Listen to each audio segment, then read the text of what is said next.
Política Hoy, programa digital en donde especialistas de ciencias sociales analizan y debaten con información y rigor los temas de la coyuntura política nacional.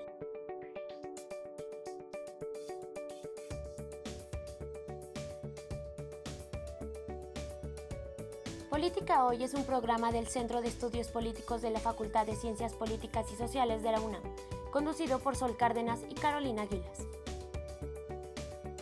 Política Hoy, es momento de debatir y analizar la política. Hola, muy buen día. Estamos ahora en este programa de la Política Hoy con un tema fundamental para el análisis político, un tema que generalmente no se trata en los medios que tenemos en la Facultad de Ciencias Políticas y Sociales de la UNAM para hacer el análisis sobre problemas latinoamericanos, sobre problemas que son muy parecidos a los que vivimos en México y que sin embargo de pronto escapan a nuestro entendimiento y a nuestro análisis. Y precisamente por eso estamos dedicándole esta sesión a las elecciones presidenciales en varios países de América que se están desarrollando o ya se desarrollaron en este 2023. Para este tema tenemos la participación de dos colegas que trabajan este tipo de procesos electorales en la región, aparte de varios otros más que son de su especialidad, pero que también están ubicados en el foco de su atención y son motivo de preocupación por el estado que guarda la democracia en América Latina, incluyendo también nuestro país. Tenemos la participación el día de hoy del doctor Lisandro Devoto, que es profesor del Centro de Estudios Políticos de nuestra facultad, y también la participación del profesor, el doctor René Torres Ruiz, que es profesor de la Universidad Iberoamericana y también imparte clases en esta facultad en la licenciatura en Ciencia Política.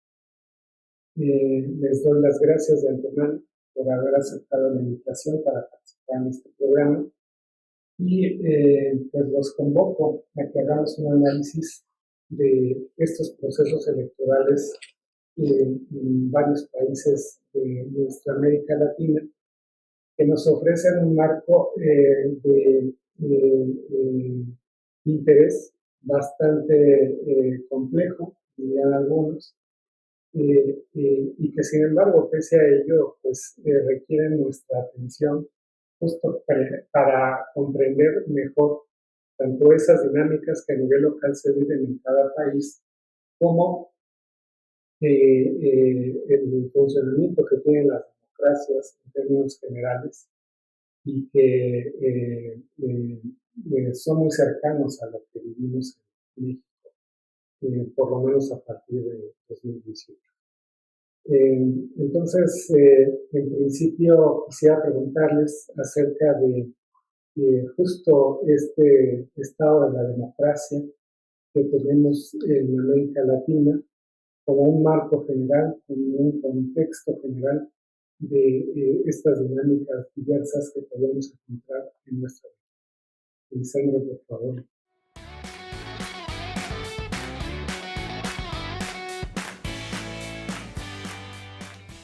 Sí, claro. Bueno, muchas gracias. Gracias, Francisco. Qué gusto estar aquí con René, contigo, compartir.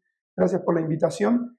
Y ya, como ustedes saben, creo que compartimos este interés por mirar un poco más allá de qué están pasando en estos procesos democráticos en la región y el contexto no solo en América Latina, sino más allá, incluso en diversos países de Europa Oriental e incluso de Europa Occidental, se está viendo un fenómeno que muchos han analizado como reversión o autocratización o desdemocratización, ¿no? Hay como muchas formas de llamar a estos fenómenos que en realidad forman parte de la vida institucional de las democracias, que incluso cuando se estudiaban las transiciones hacia las democracias. Ya se decía en la literatura clásica, yo mencionaba, ¿no? Cuidado que la democracia no es algo que alcancemos y mantengamos para siempre, no requiere todo el tiempo estar trabajando por mantener la democracia sólida y sana, y más allá también de las distintas visiones que podemos tener de democracia.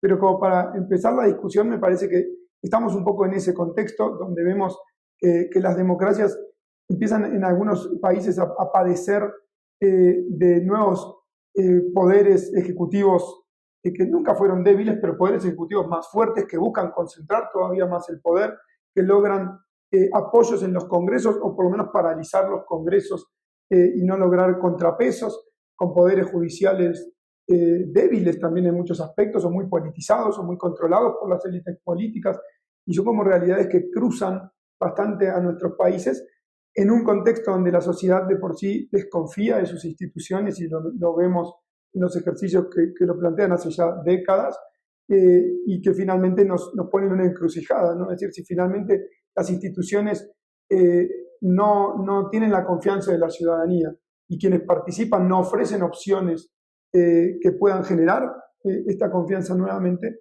bueno, las democracias están, digamos, transitando ese proceso con ejecutivos que concentran, con ciudadanía desconfiada y con instituciones de contrapeso en muchos aspectos debilitadas. Entonces, creo que como primera intervención, como para pasar la pelota. Perdón, Lisandro, pero hay una ventaja, que estamos hablando de democracias, ¿sí? Y los problemas que tienen estas democracias. Afortunadamente no estamos hablando de autoritarismos, salvo excepciones. De momento no tenemos aquí en la mesa, no traemos a la mesa porque no tienen estos procesos electorales presidenciales, pero qué bueno que estamos hablando de los problemas de la democracia y no cómo salimos del autoritarismo o del totalitarismo que en otra época pues, fue lo que predominó. ¿Tú cómo ves esta situación de la democracia? Bueno, primero agradecerte, Francisco, la invitación, ¿no? Estar acá en el programa Política Hoy, también coincidir, ¿no? Con Lisandro y estar en esta que es mi facultad, ¿no? Del corazón y históricamente aquí me formé. Entonces, siempre que me invitan a venir a la UNAM me da muchísimo gusto compartir con mis amigos y colegas. Yo, mira, un poco siguiendo la reflexión que hace Lisandro, en la que coincido en términos generales, creo que lo que ocurre en América Latina es algo muy interesante. Yo estoy convencido que estamos insertos en un proceso de democratización muy sólido, muy interesante, muy complejo, desde los años 80.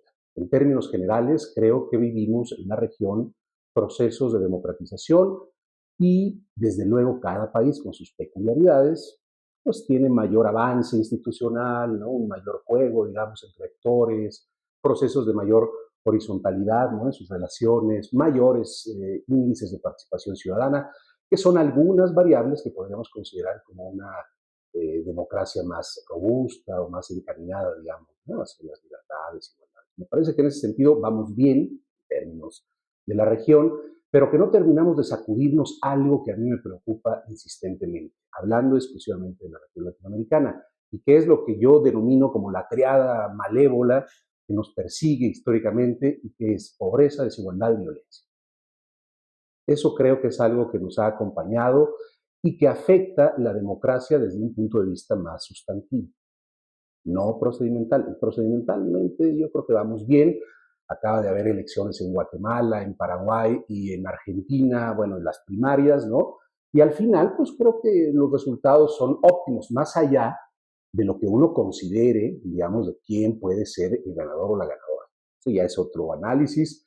Desde luego que se puede hablar de esta famosa política pendular, ¿no? De América Latina, que vamos y venimos, ¿no? Entre lo que se ha denominado incluso la marea rosa, ¿no? Si nos movemos a la socialdemocracia y al progresismo nos atoramos en la derecha o en el centro, en fin, eso ocurre y podemos hablar también de ese aspecto que es muy interesante en América Latina. Pero al final yo creo que sí vamos bien encaminados en las democracias procedimentales, pero tenemos que ocuparnos las y los latinoamericanos de ahondar los procesos que ayuden a que el 50 o 60% de nuestra población que está atenazada, vulnerada, afectada terriblemente por esta triada a la que ya me referí, salga adelante. Ese yo creo que es el principal reto Y ojo, yo sí creo que esa triada puede terminar golpeando de manera muy severa el funcionamiento de las democracias procedimentales. En algunos casos ya se ha dado, y porque lo procedimental no actúa desvinculado de la realidad, no puede, está inserto en un proceso, en un contexto, ¿no?, social, económico, cultural incluso, que si no se remedian, ¿no?, las enormes taras o los obstáculos que tenemos frente a nosotros, desde luego también esa institucionalidad que ha tomado décadas en construir y que ha dado un buen funcionamiento en términos, insisto, procedimentales, o sea, de democracias del voto, pues se vengan también abajo. Y entonces a lo mejor sí podríamos estar, Paco, hablando en años posteriores de regresos claramente autoritarios, que hoy yo no los veo. Yo no veo ningún autoritarismo en América Latina, así como podríamos denominar en la ciencia política de autoritarismo, autocracia propiamente, pues no, son gobiernos emanados de procesos democráticos con sesgos ideológicos en la operación y conducción de un Estado. Esa es otra cosa. Es decir, en términos democráticos están insertos en un ejercicio democrático. Luego puede haber, ¿no?, idas y venidas que puedan o no gustarte. Y sí, híjole, esto no me gusta tanto, pero al final creo que estamos hablando de democracias. El caso que sería muy particular, ¿no?, y podríamos también reflexionar un poco en torno a eso, pues es el cubano. Pero bueno, yo incluso creo que Venezuela es democracia, a contrapelo de la mayoría de los que dicen, no, hay que darlo, se parece a Hitler. Yo no le veo ninguna traza de un autoritario así, con el sentido clásico de la ciencia política, no lo veo. Bueno, en realidad sí hay varios que han sido cuestionados, ¿no?, en su fundamento democrático, pero efectivamente, en términos generales, lo que comentabas acerca de la tríada, pues está poniendo en aprietos a todos los gobiernos. Así es. Democráticos, híbridos o autoritarios, pero todos están enfrentando eso. Y de hecho, los casos más recientes que se han dado de Guatemala, Argentina y Ecuador, pues nos demuestran un desgaste de los gobiernos que tiene un impacto en el resultado electoral, ¿no? En el caso de Argentina, en las elecciones primarias, en las PASO, y en el caso de Guatemala y Ecuador, en elecciones propiamente constitucionales. Son los gobiernos los que están siendo derrotados, ¿no? No han logrado continuidad y se prevé que en Argentina pudiera suceder lo mismo. Entonces, esto ya lo había constatado Sobato en un artículo que también recientemente publicó, y señalaba con insistencia este deterioro de los gobiernos, que finalmente son los que van perdiendo elecciones. No hay una fuerza política que se mantenga, ¿no?, que retenga el cargo, que se reelija, que a través de métodos democráticos. Y entonces, una de las razones podría ser esta que señalas, ¿no?, la deuda en materia social que estos gobiernos están dejando, pese a que efectivamente podríamos hablar de instituciones electorales consolidadas, reglas de corte democrático, ¿no?, pero prácticas que en realidad pues, dejan mucho todavía que desear. Bueno, notoriamente es el caso de Guatemala, teniendo un gobierno, una fuerza política de muchos años en el poder, recibe la sorpresa de un revés por parte de una fuerza que hace muy poco no pintaba para ser una fuerza. ¿Ustedes cómo ven esta situación en Guatemala?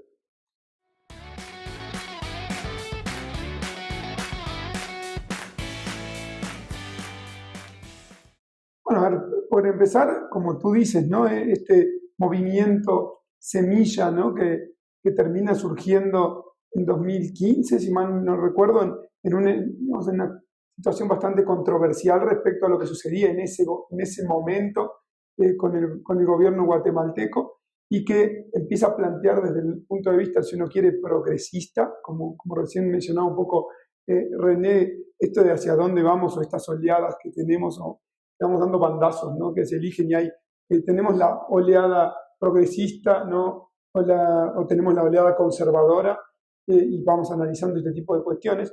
Pues Guatemala tenía un grupo de poder bastante consolidado hace bastante tiempo, y sí, claramente este partido, que justo coincide, por ejemplo, en el análisis con el surgimiento de Morena en México, partidos, ¿no? Muy nuevos, pero que al mismo tiempo tenían alguna que otra raíz más profunda en el tiempo, ¿no? De hecho, quien termina ganando la elección en Guatemala es un personaje, si uno quiere, con una trayectoria política ya en el país, además hijo de un expresidente guatemalteco, pero que finalmente nadie tenía en el radar para lograr lo que logró.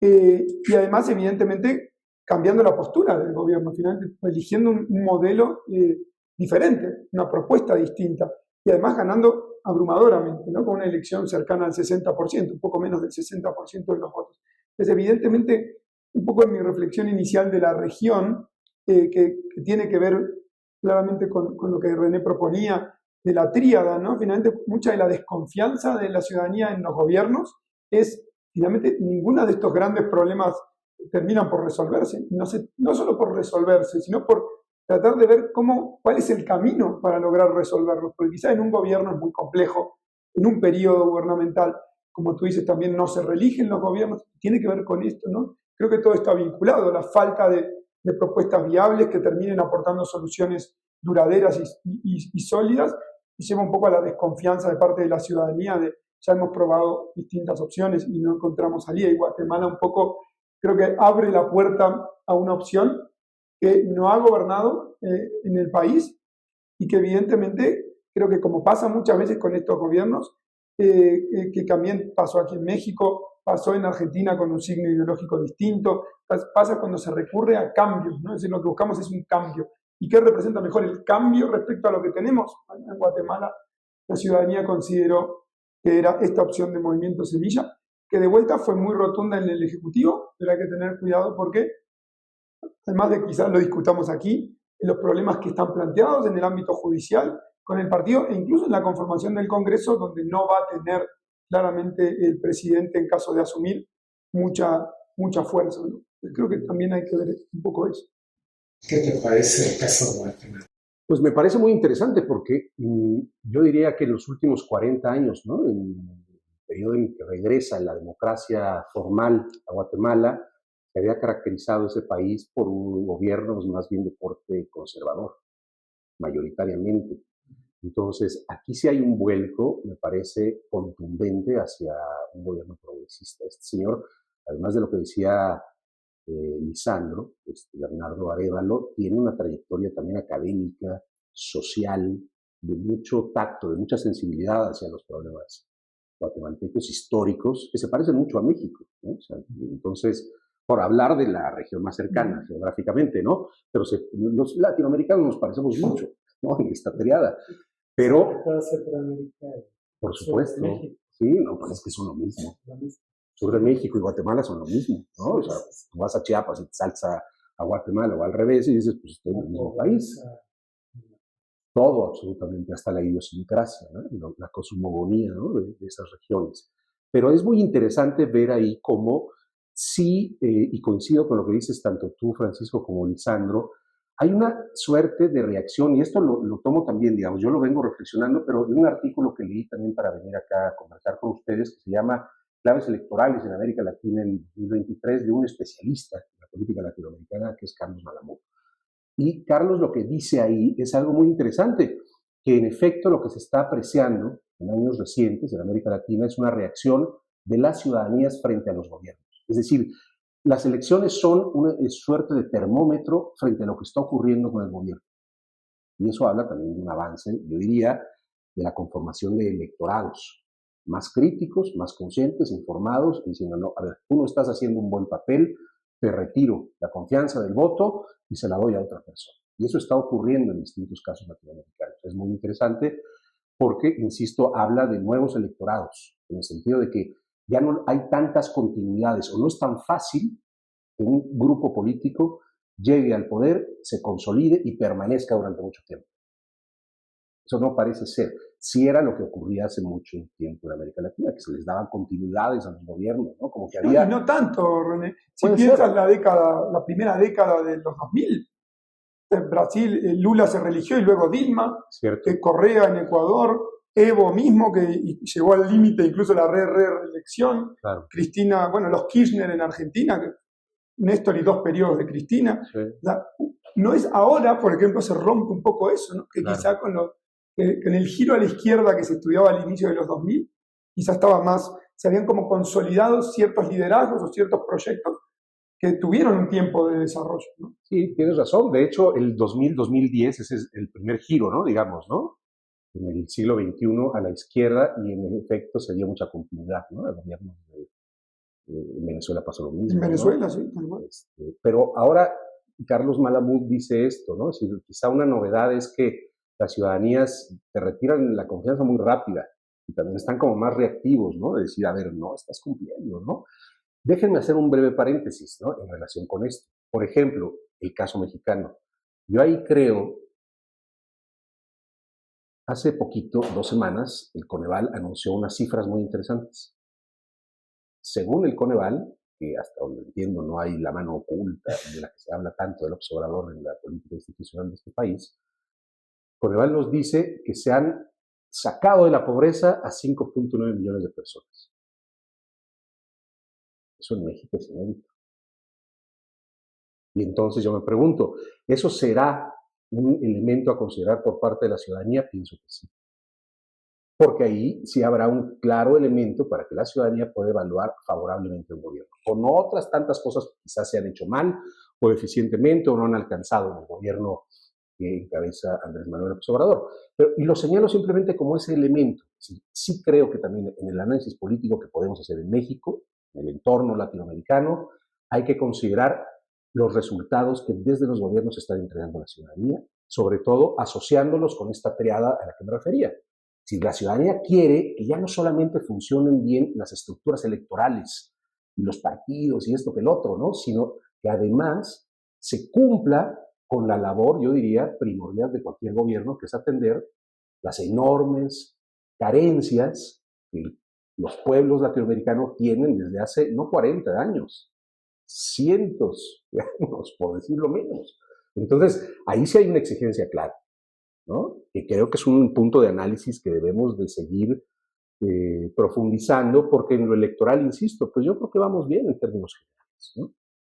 Sí, de hecho, si me permitís, Francisco, solo para complementar, coincido. De hecho, el proyecto que, Francisco, uno de los proyectos que has tenido en los últimos años, que has concentrado también mucho tu atención en América Latina, justamente analizaba esto, ¿no? El tema de las desigualdades en América Latina y cómo las élites políticas estaban o no atendiendo estas problemáticas. Coincido en lo que dice René. Sí, México, en principio yo no he escuchado alertas que Coneval está manipulado ni nada por el estilo, pues es un dato sumamente alentador del resultado de un gobierno, una reducción de la pobreza en un país donde esto ha sido un problema endémico, ¿no? Sí.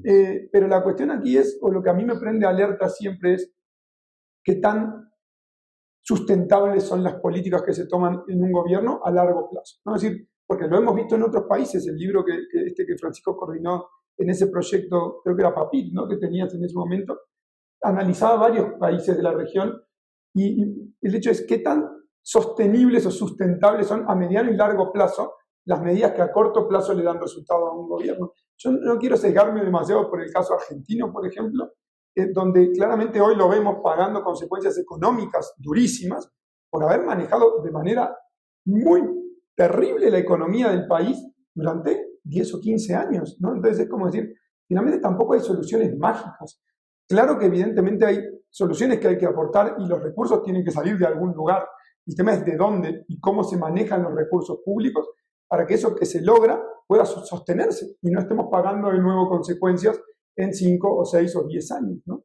Y creo que ahí todavía, bueno, ojalá lo de México se pueda, pero hemos visto como matices, ¿no? En la región muchas veces no logran sostenerse los cambios en un periodo más prolongado. Entonces, de vuelta, ojalá este sea la excepción, ¿no? Ya que mencionas el caso de Argentina, podemos también comentar un poco más el proceso de las elecciones primarias abiertas, obligatorias, simultáneas y obligatorias, ¿no? Las PASO, donde pues es como una primera vuelta presidencial. Pensando que igual quedan dos más. Sí, es la pre, ¿no? Y ahí lo interesante y que me gustaría que ustedes comentaran, porque pues, sucede en Argentina, pero ha sucedido ya en otros países. De hecho, ya actores como Javier Milei pues, han llegado a la presidencia, inclusive.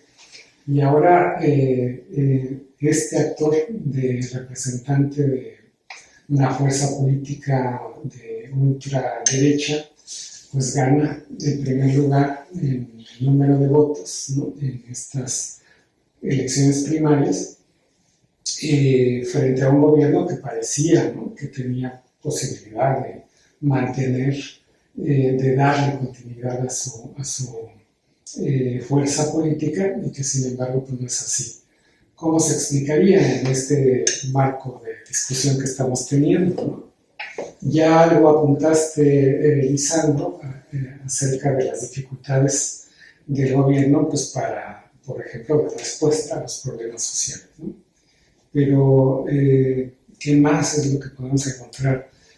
Porque no es solamente el caso de Milei, sino Bolsonaro, Bukele y Kast, que también ha estado en la antesala, ¿no? de la presidencia de la República en Chile, y varios más que todavía no asoman la cabeza de manera muy pronunciada, muy evidente, pero que están allí y tienen respaldo popular.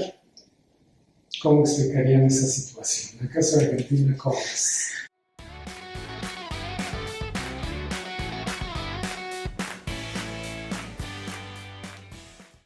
Bueno, en el caso de Argentina, a ver, un poco lo que llama mucho la atención, ¿no? El fenómeno de Milei, porque además es un personaje, él mismo, si lo ves, personaje histriónico, un personaje muy particular, pero un personaje relativamente nuevo en la política argentina, pocos años, ¿no? Que ya ha ocupado cargos legislativos, ¿no? Es diputado nacional, pero que evidentemente no es un personaje que ha tenido una construcción política de larga data, ni mucho menos, ni tampoco una presencia en el territorio, ¿no? Claramente un personaje construido quizá más mediáticamente, más de presencia en los medios y en las redes, que de lo que realmente esté vinculado a un trabajo político, digamos, si uno quiere, tradicional, ¿no?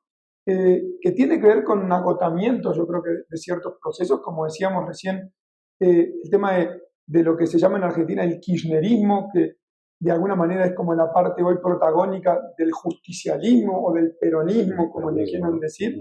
El peronismo tiene esta parte más mimética de que internamente dirimen conflictos y surge un grupo que parece ser el ganador y decir, bueno, este grupo es el que puede hoy llevar el peronismo adelante, pero no es el peronismo. Dentro del peronismo hay gente que no coincide con los Kirchner o con el kirchnerismo, pero es claramente el grupo más fuerte en los últimos 20 años. Si recordamos, Néstor Kirchner en 2003, literal 20 años.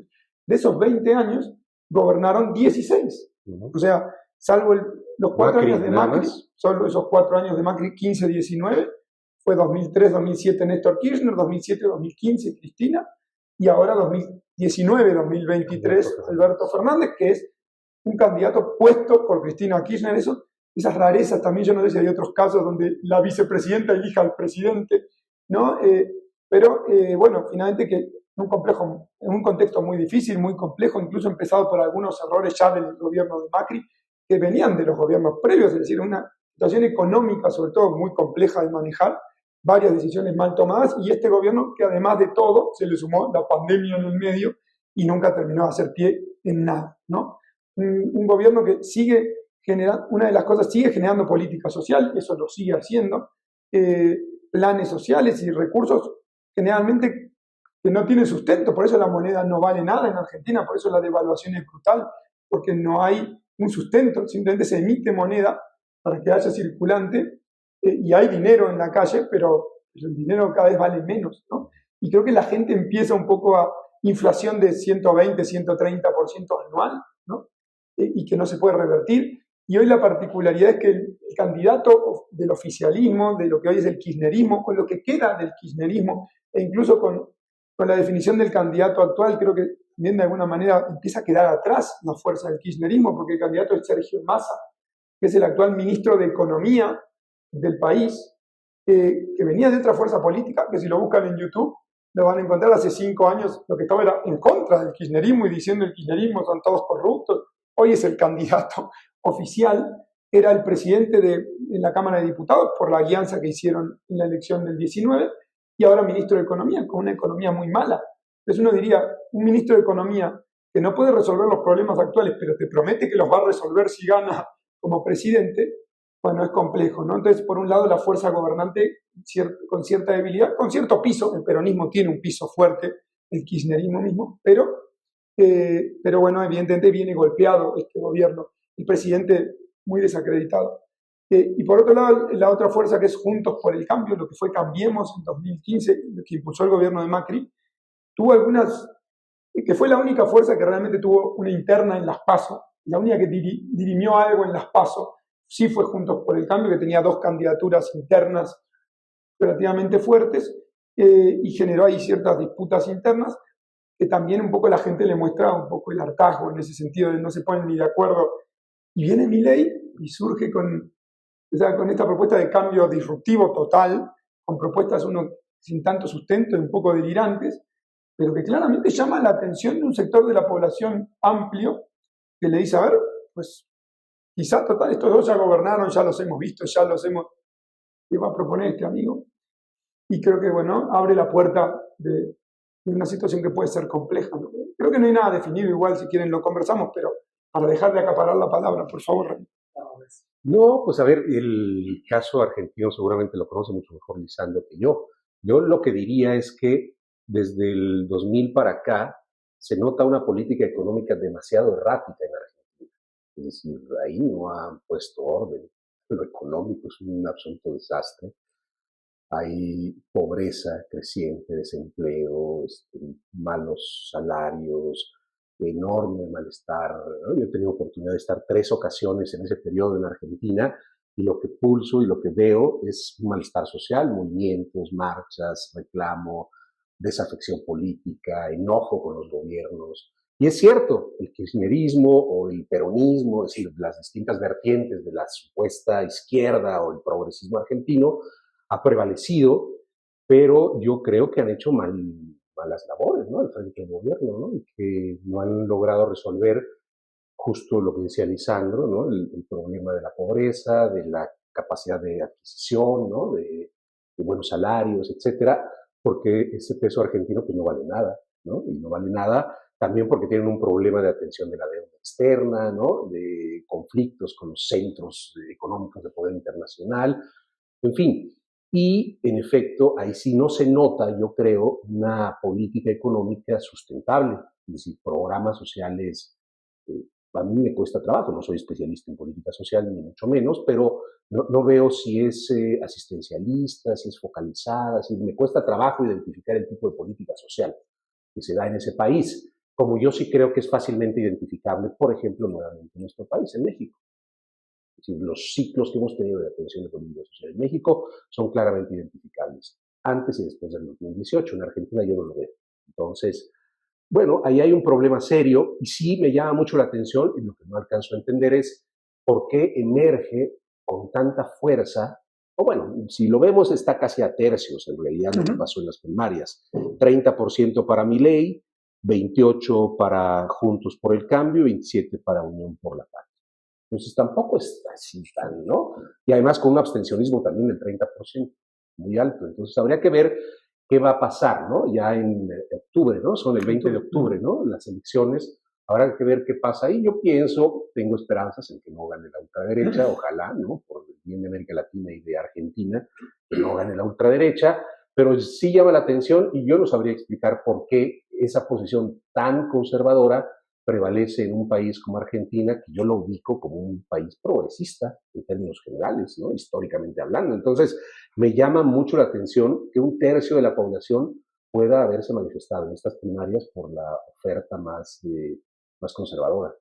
No lo sé por qué, ¿no? Pues habría que consultarlo con los especialistas y otros que nos ayuden a entender qué pasó ahí, porque me sorprende, pues en los últimos 25 años era centro-izquierda, ¿no? Y Macri pues, es conservador, pero tampoco es un facho ni nada de eso, ¿no? O sea, entonces, yo no sé. Bueno, pero igual, perdón que aquí sí como que me toca muy de cerca, pero a ver, la pregunta esta que nos hacemos, ¿no? Todos, ¿no? Es decir, ¿qué abrió la puerta para que un personaje como este, que debería haber sido testimonial en cualquier otra elección, podría haber presentado y sacar el 5, el 4, el 6%, termine teniendo la fuerza que parece tener? O sea, que creo que tiene que ver un poco con eso. Si lo que decía recién, por ejemplo, el kirchnerismo, que es lo que tendría a ser la fuerza del peronismo, del justicialismo, centroizquierda, progresismo, como le quieran llamar, gobernó 16 de los últimos 20 años. Y si sacamos los dos gobiernos de la Alianza, que fracasó en 99-2001, que se va en 2001 en una crisis brutal, son 2 años, y el gobierno de Alfonsín, que es la vuelta a la democracia, los primeros 5 y medio, porque termina antes, desde el 89 hasta el 2023, solo hubo 6 años de gobiernos que no fueron peronistas. 89-99 fue Menem, 10 años, que era justicialista, a pesar de que tenía una política totalmente distinta a la del kirchnerismo, que sube en 2003 hasta prácticamente 2023, con esa ventana de 4 años de Macri. Pues es de nuevo, es decir, creo que también responde un poco a que aunque hay una fuerte ascendencia del peronismo en la sociedad, una fuerte presencia histórica, pues también la gente empieza a percibir que han gobernado. No es que no han tenido opción de gobernar, todo lo contrario, o sea, han sido los que más han gobernado. Entonces, evidentemente, ¿por qué buscar la solución a los problemas donde no está? Porque si la hubieran tenido, pues no estaríamos en esta situación. Claro. Y de vuelta, discursivamente, obviamente, todo el gobierno es como si el gobierno no hubiera sucedido y todo lo que hoy pasa es culpa de Macri, que ya hace 4 años que se fue, ¿no? Pero sí, pues este gobierno, discursivamente tampoco la gente ya compra eso, ¿sí? Está bien, Macri tendrá responsabilidad en algo, pues hace 4 años que estás gobernando, puede ser que todo sea Macri, ¿no? Y Macri lo que sí hizo es, se corrió de la escena, sí tiene juego claramente Juntos por el Cambio, sí incide, sí opina, sí influye, pero él no volvió a ser candidato, él no está en la candidatura. Entonces, creo que ahí hay un desgaste muy fuerte del kirchnerismo, porque de vuelta yo creo que el peronismo se va a reinventar y va a resurgir con liderazgos, no va a ser esta elección al parecer, pero tampoco está desahuciado, tampoco implica que no vaya a ganar. Y Juntos por el Cambio, que finalmente el gobierno de Macri dejó sin sabores, dejó como medio agridulce, porque tampoco fue un gobierno, tuvo varios fracasos importantes, y la gente abrió un poco el marco. Si mis 2 opciones son estas 2, a las cuales las dos me generan cierta resistencia para distintos sectores de la población, pues acá hay alguien que me está proponiendo una tercera opción, que la gente no sé si se detiene a ver la viabilidad de la opción, pero que sí es una clara opción diferente. Y acá la opción, lo que decía un poco René, se dividió a tercios, literal, en las PASO, que es 30% de Milei, que hoy en día se analiza como su piso, porque alguien que decidió votar por Milei, sería raro que en octubre decida cambiar el voto, ¿no? 28 y algo de Juntos por el Cambio, sumando las 2 opciones, Patricia Bullrich y Horacio Rodríguez Larreta, que eran la interna de Juntos por el Cambio y que ganó Patricia Bullrich, y 27 y algo de Sergio Massa, que también tuvo una interna pero muy testimonial porque el otro candidato sacó el 5 o el 6. Entonces, hoy en día realmente no sabemos. El justicialismo o el peronismo, el kirchnerismo, tiene mucho más presencia territorial. Quizás uno diría, bueno, si hay que salir a dar vuelta una situación, tiene en el territorio a lo largo del país, si se mueven los gobernadores, si realmente empiezan a operar, puede crecer. Algo que Milei, no sé, si no creo que tenga esa fuerza, ¿no? Territorial, ¿no? En principio es difícil. Claro. Y Juntos por el Cambio está en la disyuntiva de que ganó Patricia Bullrich, que de las 2 opciones era la más hacia la derecha, y entonces ahora ¿cómo me diferencio de Milei? Porque si para votar a un casi Milei, pues la gente vota por Milei, ¿no? Claro. Entonces, ¿cómo se espera, la mayoría de la gente espera una segunda vuelta, ¿no? Sería raro que un candidato gane en primera. En Argentina, para ganar en primera, necesita sacar 45% en primera ronda, o 40% y más de 10 puntos de diferencia con el segundo. No se ve un escenario así hoy. Entonces, sí se vislumbra una segunda vuelta. La cosa es quién va a estar en la segunda vuelta, porque con una diferencia tan cortita entre los 3, realmente cualquiera puede quedarse fuera de la segunda vuelta. Y ahí se juega otro juego, ¿no? Entonces, pero hoy le veo, desde mi perspectiva, el mayor desafío a Juntos por el Cambio, porque la gente ve claramente el progresismo, no sé qué progreso han traído, pero el progresismo en masa, ¿no? Con el justicialismo, kirchnerismo, la extrema derecha con Milei, y Juntos por el Cambio quedó ahí viendo el medio, En el centro. tratando de ver qué pasa con eso y si le alcanza para ir a segunda vuelta. Una segunda vuelta, Juntos por el Cambio, Milei, sería muy hacia la derecha de la elección, muy centro-derecha y derecha. Entonces, hoy creo que el desafío es ese, pero todo abierto. Pues es un fenómeno que no es exclusivo de Argentina, por eso lo mencionaba yo. Habría que ver los otros casos, ¿no? De liderazgos de extrema derecha, porque tampoco eran muy populares, tampoco tenían una estructura, tampoco tenían partidos políticos fuertes. Trump mismo. ¿No? Entonces, y de todas maneras llegaron al poder, ¿no? Pero bueno, ¿por qué no comentar también el caso de Ecuador? Donde las elecciones son fruto de un conflicto muy fuerte entre el presidente y el Congreso, que no sé si también, entre paréntesis, esto haya sido parte de los problemas del presidente Fernández en Argentina y explique el resultado de estas primarias, ¿no? Y solamente entre paréntesis lo menciono para pasar a hablar sobre Ecuador, porque ahí claramente pues hay un enfrentamiento, hay una confrontación que finalmente llega a la muerte cruzada, que significa en los hechos la disolución del Congreso a cambio de adelantar las elecciones presidenciales, ¿no? Y entonces en Ecuador se da la primera vuelta y hay un resultado que es negativo para la fuerza gobernante, para el presidente, y de todas maneras se vislumbra esta situación conflictiva, gane quien gane la presidencia, ¿no? Un Congreso dividido, un Congreso con fuerzas diversas, ¿no? Que de todas maneras van a presentar problemas, van a ser obstáculo para cualquiera que esté en la presidencia. ¿Qué te parece a ti, René, la situación en Ecuador?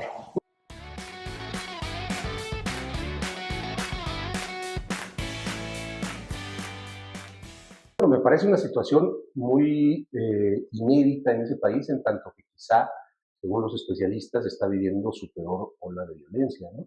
Y esto queda incluso reflejado con el asesinato del candidato, entonces, sí, candidato, ¿cómo se llama?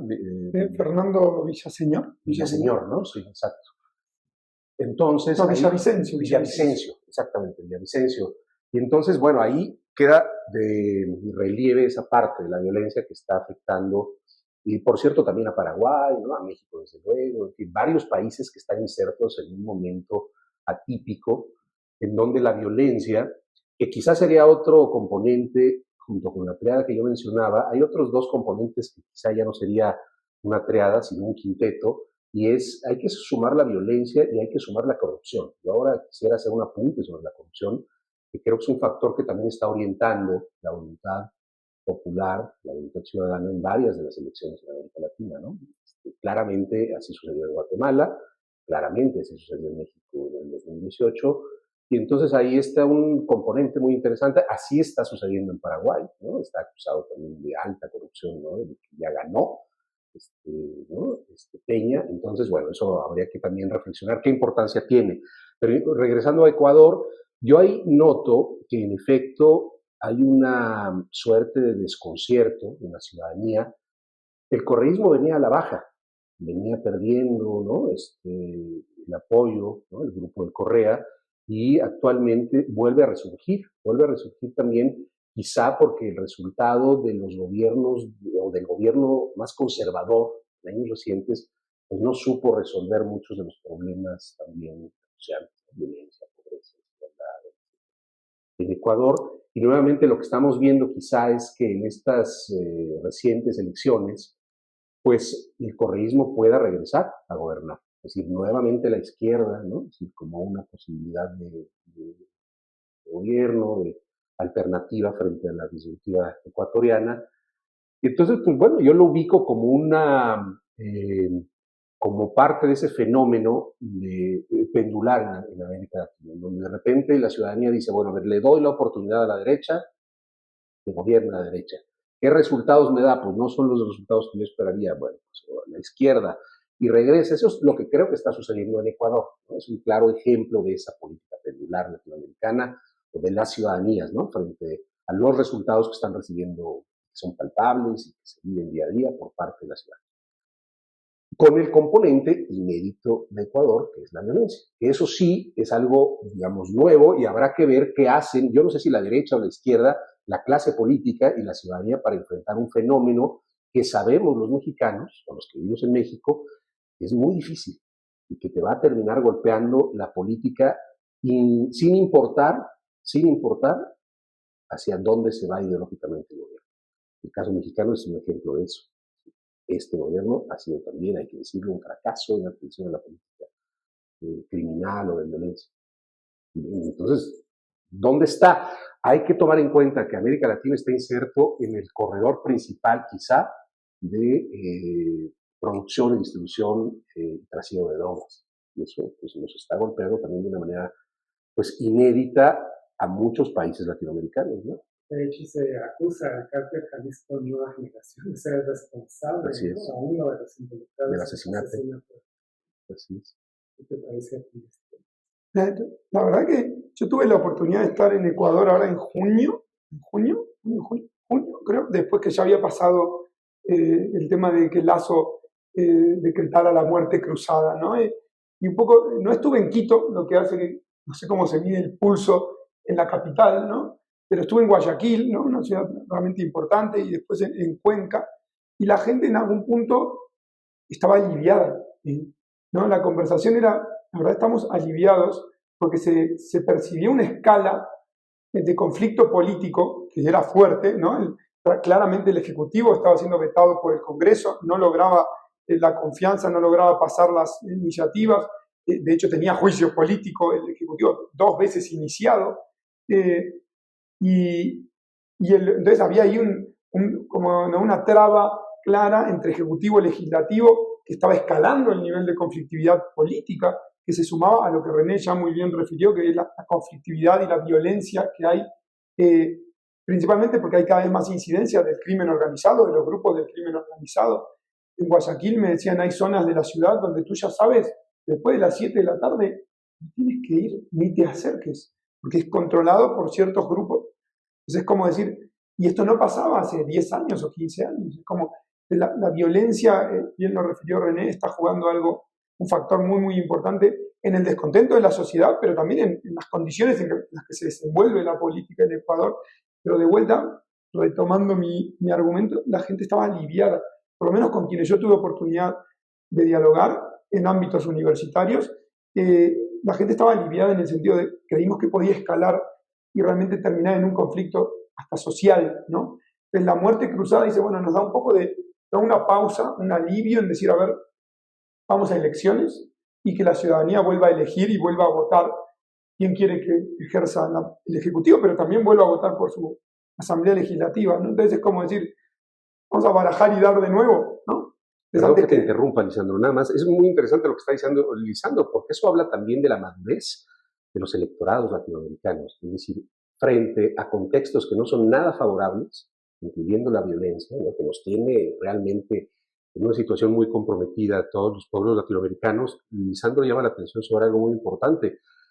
Frente a eso, las ciudadanías recurren al voto, es decir, a una herramienta que habla de democracias, de ánimo constructivo, ¿no? De poder conciliar, de poder abrir alternativas. No se van frente a las sazonadas, a los levantamientos, a las revoluciones, no, como ha sido también una parte histórica, digamos, ¿no? En los pueblos latinoamericanos.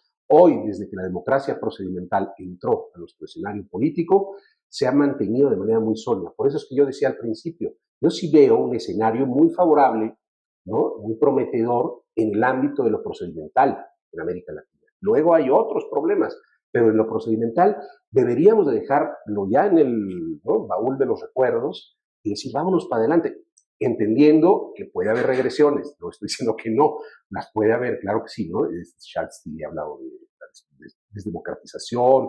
Los Zambalón también nos han dicho muchas cosas muy interesantes de procesos que involucionan, etcétera. Pero deberíamos de concentrarnos en cosas, ¿cómo vamos a resolver la violencia? Por ejemplo, ¿cómo vamos a resolver la pobreza, la desigualdad? ¿Qué onda con todo eso? Porque estamos sufriendo esos aspectos y nos están golpeando cada vez más. Y yo no veo ninguna propuesta en toda la región latinoamericana suficientemente sólida para decirnos vámonos por esta vía. Ni en la pobreza, ni en la desigualdad, ni en la violencia.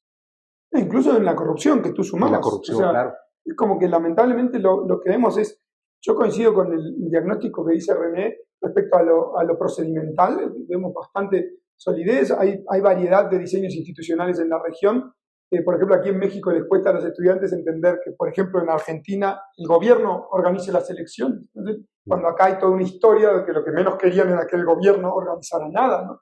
Pero es decir, hay distintos modelos en la región y funcionan bastante bien, están bastante consolidados. Mi preocupación es, tomando claramente lo que discutimos aquí, lo que René propuso, si seguimos sin encontrar soluciones a esta tríada o quinteto o cuarteto de cosas, lo que quede finalmente, en algún momento, como René señalaba al principio, se va a afectar lo procedimental, porque la gente, si seguimos, finalmente el procedimiento nos permite votar por otras opciones, pero si se nos terminan las opciones y no encontramos solución a los problemas de fondo, pues ¿a dónde va a ir? ¿Hacia dónde vamos a ir? Porque ya en sí el procedimiento no nos va a resolver nada, porque si no tenemos opciones a las cuales el procedimiento nos permita elegir, o las opciones que tenemos están muy desgastadas, la desconfianza es elevada, los resultados que han dado son malos, o sea, ¿qué va a pasar si llegamos a ese punto? Y creo que ahí, y bueno, lo hemos visto en Ecuador, por ejemplo, este tema de la violencia ha llegado a sumarse a otros, ¿no? que ya se mencionaron aquí, sociales, económicos, y finalmente que vuelva el correísmo. El Correa es una figura bastante controversial en Ecuador, tiene además juicios en contra, él se exilió, ¿no?, en Bélgica, y él se dice un perseguido político, y hay controversia en Ecuador, hay posiciones encontradas respecto a si lo es o si no lo es, o si realmente es culpable o tiene, ¿no?, que hacerse cargo y asumir algo que hizo. Y lo mismo que, entonces, Lasso, por ejemplo, también es una figura que no tenía tanto apoyo en el país, pero que la medida de la muerte cruzada se valora bastante positivamente. Es decir, a ver, creo que no estaba muy apoyado el presidente, pero esa decisión descomprimió un poco. Y fue una decisión que por lo menos evitó que siguiera la escalada, ¿no?, que la violencia pudiera llegar a los niveles institucionales, políticos, ¿no?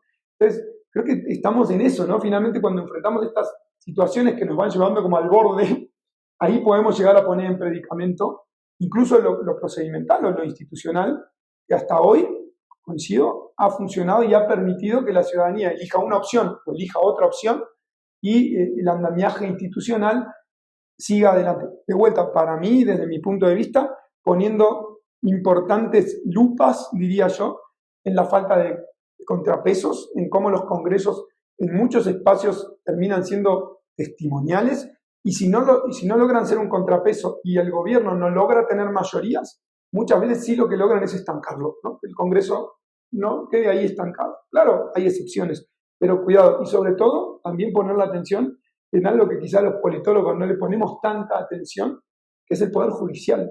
La justicia está actuando políticamente, digo, por acción o por omisión, y eso está marcando la cancha política en muchos aspectos, en lo electoral y fuera de lo electoral, ¿no? Porque termina muchas de las cosas dirimiéndose en la justicia, ¿no? Y cómo actúa la justicia, que tiene mucho que ver con cómo es nombrado y cómo es seleccionado quien ocupa un cargo judicial en la corte o en cualquier instancia, que finalmente tiene en muchos de nuestros países también un origen donde la política juega. Generalmente suelen ser propuestos por el Ejecutivo y votados por el Legislativo, o propuestos por el propio Legislativo, pero donde las fuerzas políticas juegan. Entonces creo que también ahí, otra de las cuestiones, si le seguimos sumando números a lo que proponía René, es este tema de la impunidad, ¿no? De la impunidad y cómo la gente percibe que quien comete un delito, y más si está en el poder, no va a tener consecuencias por eso. Pero antes de la impunidad también es la judicialización de la política, ¿no? Porque varias de esas denuncias, acusaciones en contra de A veces son simplemente partidistas, claro, parciales, ¿no? Que tratan de desestabilizar los gobiernos. Es el caso de Guatemala otra vez, con el movimiento Semilla, que de repente la Fiscalía General acusa de hacer fraude, digámoslo así, con las firmas, con las firmas de militantes para integrar el partido político, ¿no? Y se trata de descarrilar el triunfo de Arévalo, ¿no? Incluso Arévalo está señalando que es una suerte de cerco, ¿no? Para evitar que él tome, ¿no?, posesión, ¿no?, del presidente de la República, ¿no? Todavía es un problema. Pero la Fiscalía está hasta señalada, la fiscal está hasta señalada de ser claramente, no sé, tampoco hay que ver las fuentes, pero en Estados Unidos una de estas listas que arman de actores antidemocráticos, pues la fiscal está señalada como pues una persona que actúa en contra de la democracia guatemalteca, siendo la fiscal general del país. Sí. Entonces es como que también... Eso yo pienso, por ejemplo, no sé, que eso que traen ustedes a colación habla quizá de otro gran problema en los estados latinoamericanos, y que es la debilidad institucional, ya no en el ámbito procedimental de la democracia, sino en lo que tiene que ver con el Estado, es decir, el Estado en sus poderes, ¿no?, en sus capacidades de establecer orden, dar justicia, ¿no?, que no exista impunidad, que no existan excesos en el ejercicio, que legibus solutus, como dicen los abogados, prevalezca, y que nadie esté por arriba de la ley. Eso es lo que también nos hace falta. Son los latinoamericanos estados muy débiles institucionalmente en cuanto a la impartición de justicia y al reconocimiento de la ley. No somos pueblos afines a una cultura de la legalidad. Y ese es otro grave problema, porque tiene muchas afectaciones, entre ellas las que estaban mencionando Lisandro, las que mencionaste tú. Claro, ¿no?, si de repente los actores políticos dicen, pues al caramba, ¿no?, se llama lo que sea, porque al final, pues eso no trasciende, se me señala. Aquí mismo en México hemos visto, a pesar de la voluntad quizá presidencial, la incapacidad que el Estado mexicano tiene para llevar a rendir cuentas a personas que podríamos casi apostar que efectivamente cometieron un delito, pero no hay manera de probarlo. O aún probándolo, el Poder Judicial no tiene la fuerza ni la capacidad suficiente para juzgarlos adecuadamente, respetando los procedimientos y llevarlos a asignarles responsabilidades y que paguen por lo que sea. Eso no solamente pasa en México, pasa en prácticamente toda América Latina. Sí, tiene que ver con este tema de la judicialización, porque por un lado no hay un pleno respeto del Estado de Derecho, pero también ahora se han usado leyes existentes aprobadas por las mayorías para golpear a la oposición, para golpear a la oposición, para golpear al gobierno, ¿no? Es lo que le pasó a Lazo y es lo que le está pasando al futuro presidente si lo dejan llegar en Guatemala. O lo que le pasó a Lula en Brasil. Exactamente. O sea, hay muchos casos, ¿no? Hay muchos casos en la historia, los recientes son estos, y nos dan para comentar ese tema, ¿no? Bueno, ya finalmente, para ir cerrando este programa, quisiera que comentaran en términos generales, de nueva cuenta, cuál es la evaluación que hacen de estas elecciones presidenciales que hemos comentado aquí, de Guatemala, Argentina y Ecuador. Si quieren, señalando coincidencias y diferencias, resaltando algunos de los aspectos que ya mencionaron, ¿no? Esta afectación, por ejemplo, de una afectación del impacto que tiene la gestión de gobierno en los resultados de estos procesos, la presencia de estas fuerzas políticas que antes no pintaban y que ahora parecen ser muy competitivas, el tema de los problemas no resueltos que mencionaba principalmente René, lo que ustedes quieran comentar respecto a esto o agregar algunas otras cuestiones de carácter general que nos ayuden a comprender estos procesos electorales presidenciales.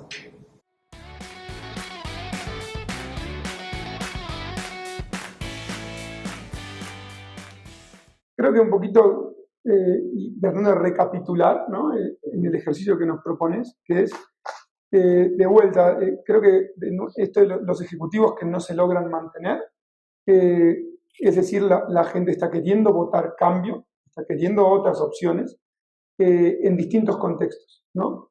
Claramente, el de Guatemala, si uno quiere, como ya René lo decía en su momento, que tenía una historia mucho más conservadora a la hora de elegir opciones de gobierno y que rompe con esa tendencia histórica y se resiste de alguna manera todavía a la clase dirigente o política guatemalteca a tratar de ver si logra que, a pesar de haber, porque incluso la denuncia que le meten al movimiento Semilla es después de que ya Arévalo estaba en segunda vuelta, o sea, cuando se había confirmado la primera vuelta que iba a estar en la segunda, y ahí surge todo este tema.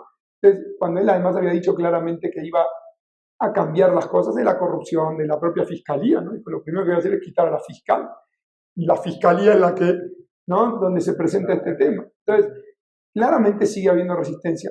En el caso de Argentina, también buscando un cambio de una tendencia gobernante, un partido que ha gobernado los 16 de los últimos 20 años y que particularmente en este último gobierno ha fracasado rotundamente. El nivel de vida en Argentina es peor que hace 4 años en muchos aspectos, y que evidentemente otra vez busca el cambio, y que me parece, en un análisis rápido, que las opciones que consideraban más viables hacia el gobierno en Argentina, la gente las analiza con recelo las dos, y por eso surge una figura como Milei, que puede llegar, como dijimos aquí, no está nada definido, puede hasta llegar a quedarse fuera de la segunda ronda Milei, si los otros logran crecer lo suficiente, pero va a estar apretado sin ninguna duda, por lo menos el segundo que entre a la segunda vuelta. Entonces, pero también el cambio otra vez. Siempre volviendo a lo que René señaló de, en todos lados se puede votar y las elecciones funcionan, ¿no? O sea, en términos generales, ¿no? Todos estos cambios se pueden producir en términos institucionales y, iba a decir pacíficos, voy a decir pacíficos, más allá de que Ecuador ha tenido un proceso, vamos, con ciertas alarmas importantes, ¿no? Entonces me parece que, y Ecuador, bueno, de nuevo, utilizando una figura relativamente novedosa en la propia constitución ecuatoriana, que descomprimió la situación política, pero que vuelve a poner a Correa o al correísmo en un plano que parecía haber perdido, justamente por el fracaso de las opciones que vinieron después, ¿no? Entonces, otra vez, diciendo, y si lo pensamos, la propia segunda opción, cuidado con eso. Daniel Noboa, que no estaba en la vista de nadie para llegar a la segunda vuelta en Ecuador. O sea, es como decir, se pensaba que había otras opciones, y logra él, una figura joven, de vuelta, obviamente, vinculada a una familia, ¿no? Una empresaria poderosa, con una carrera política incipiente, un muchacho muy joven, ¿no? De 30 y tantos 35 años, ¿no? 35 años, que sí quedó un poco lejos de Luisa González, pero que en una segunda vuelta, tampoco el 33% que saca el correísmo le asegura nada, porque en una segunda vuelta, pues evidentemente necesita levantar. Entonces me parece que, de nuevo, institucionalidad que funciona, con sus errores y con sus deficiencias, cambio, ¿no? Penalización a los ejecutivos, a los gobiernos, y de vuelta todo esto sucediendo, como ya lo discutimos aquí, en un contexto social convulsionado de seguridad, de violencia, y en algunos particulares, por ejemplo, como Argentina, de una economía además desquiciada. Entonces es como, finalmente todo esto pega en la sociedad. Sí, no, rápidamente eso. Creo que en efecto hay una venturosa, digamos, época de la democracia procedimental en América Latina, y yo creo que vamos bien, insisto, sí, como región, y en donde debemos de poner la atención, ¿no? Nos están diciendo eso en Guatemala, en Paraguay, en Ecuador, ¿no? En Argentina, seguramente nos lo dirán en las elecciones del 24 también, que vienen varias muy interesantes, ¿no? República Dominicana, probablemente Venezuela, México mismo, etcétera, pues que los gobiernos tienen que ponerse a trabajar en bien de la población. Yo creo que esa es la principal demanda de los pueblos latinoamericanos, que más allá de casarse, ¿no? Porque hay ejemplos con lo que sucedió en Argentina, de casarse las ciudadanías con un partido político, ¿no? Decir, yo de aquí no me muevo y hay mucha identificación partidista y me quedo aquí. Eso ya no ayuda o no alcanza para explicar lo que está pasando en el terreno electoral en América Latina desde mi punto de vista. Las ciudadanías son cada vez más críticas, evalúan y sancionan a los gobiernos si no cumplen con las principales demandas que tienen los pueblos latinoamericanos. E insisto, los temas que nos hemos sacado aquí, algunos: pobreza, desigualdad, violencia, corrupción, etcétera, son las principales banderas de lucha y de exigencia de la ciudadanía frente a los gobiernos. Y es ahí donde yo creo que todos los gobiernos, si quieren subsistir, digamos, en este plano de las democracias procedimentales, la clase política, si quiere subsistir, quiero decir, ¿no?, toda la latinoamericana y presiento que en el mundo, tienen que empezar a saber que lo que la ciudadanía necesita no son simples promesas o vanas promesas en las elecciones, sino proyectos cada vez más sólidos, estructurados, definidos, que en efecto, lo que decía Lisandro, sean sustentables y estén construidos en diagnósticos sólidos de las realidades y que ofrezcan cosas interesantes y viables para que la ciudadanía sepa que se van a resolver sus problemas. Esto ya empezó desde hace mucho tiempo. Los indignados es una prueba también de eso. Toda la movilización social en el mundo y en América Latina lo que demandan es eso: ustedes no nos representan porque no están cumpliendo nuestras exigencias. Ese nivel o ese modelo de democracias representativas es cuando pienso que se pueden venir abajo si esto sigue avanzando, si las incapacidades de los gobiernos para resolver las problemáticas están ahí, subsisten y se profundizan. Entonces ese tipo de democracia procedimental puede venirse también abajo. Pues muchas gracias, colegas. Ahora discutimos las democracias realmente existentes de 3 países, 3 procesos electorales presidenciales, y todos estos temas que sin duda deben ser parte de nuestras agendas de investigación, de análisis y centro de atención de nuestras preocupaciones también como ciudadanos. Y finalmente nuestro espacio, este espacio de la política hoy, pretende ser eso, una ventana para la discusión de todos estos tópicos que nos atañen, no solamente los que se refieren a México, sino hasta a nuestra región latinoamericana. Pues muchas gracias por estar aquí y muchas gracias a quienes nos ven o nos escuchan a través de cualquier mecanismo del ciberespacio. Hasta luego.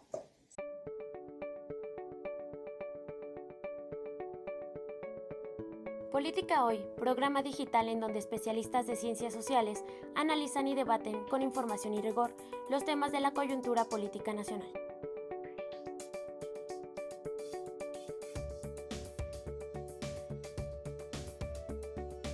Política Hoy es un programa del Centro de Estudios Políticos de la Facultad de Ciencias Políticas y Sociales de la UNAM. Política Hoy, es momento de debatir y analizar la política.